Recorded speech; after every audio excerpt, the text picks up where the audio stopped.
Hi, I'm Clare Thomson, a learning technologist from Queen's, and I'm very sorry not to be with you all today. Hopefully this video goes some way to digitally allow me to be in two places at once, and of course I will be following on Twitter and also keeping up with all your discussions. For this talk I want to give you a flavour of how Jisc fits into my work and how they've helped me make connections between people and problems and how I've made decisions on that basis. For the second half, I then want to turn you all into polished filmmakers with minimal time and effort, using only software that's available on your machine. So starting with Jisc, over the years since being a master's student, I've turned to them for policies and guidance, whether that's for legal issues such as intellectual property or for copyright, through to guidance on implementing or embedding new technologies within the curriculum. It is a great resource. Increasingly, over the years, Twitter plays a key role in my continuing professional development, and I follow both @Jisc and @JiscNI.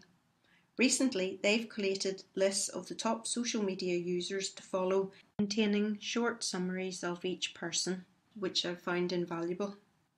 As well as the guides and policies, there's also a wealth of resources to be found on the Jisc website, and I enjoy dipping into short podcasts while copying and pasting at my desk. There's also maps, and the Joram repository has thousands of open education resources for you to search through. Lastly, events such as this are really useful to meet and share with others. I learnt about the Kahoot quiz tool during a workshop facilitated by Esther Barrett, and this time last year at the Jisc Connect I went to a digital story talk by Clare Thomson. After all, who could resist a talk with dragons and butterflies in the title? I'm always trying to sell the use of stories to staff who want to put resources online, as they so successfully add context and realism for students and of course bring the human to the digital, by providing a practical way of getting presence into the online space. An example of this is where a colleague was struggling to get in-depth interaction with students around the topic of patient safety. The curriculum only allowed for a single didactic lecture for a class of 270 students. So I suggested building a story out from this, which we implemented in WordPress. The story was co-authored by the lecturer and a medical student over the course of 8 weeks as part of a summer studentship project. Using text and images, Jane's journey through various medical encounters was brought to life across 5 episodes. In each episode, students took part in polls and answered questions by adding anonymous comments. Then the lecturer would provide feedback based on these contributions and release the next episode. So after 2 years of running the story, we really have been overwhelmed with the number of students who directly engage with it.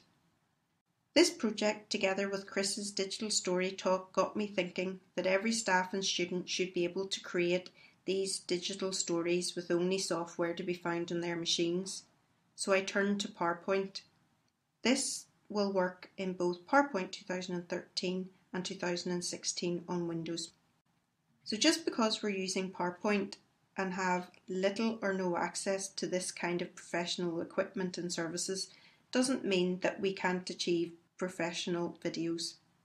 Using subtle transitions between slides will give you a video feel from the off. The next step is to source top quality images.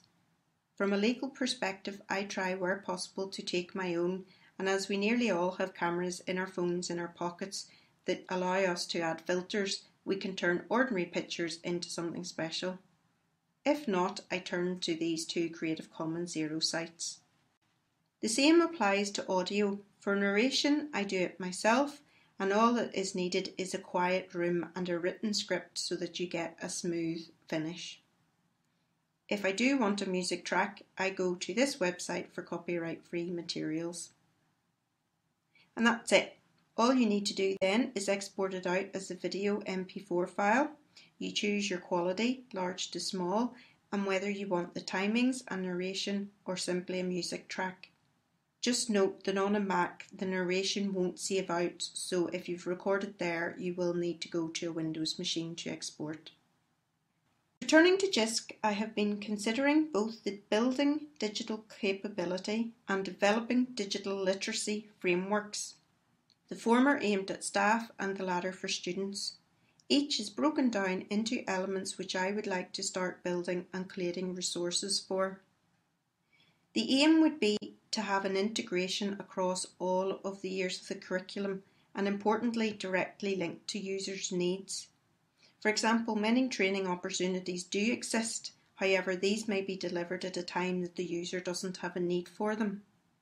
So with that in mind, I want to meet with staff and students over the summer to find out if they get the right training at the wrong time, for example during a busy introduction week when they're already overwhelmed. Are the opportunities not clearly signposted, or indeed are there any gaps where new resources would need to be created?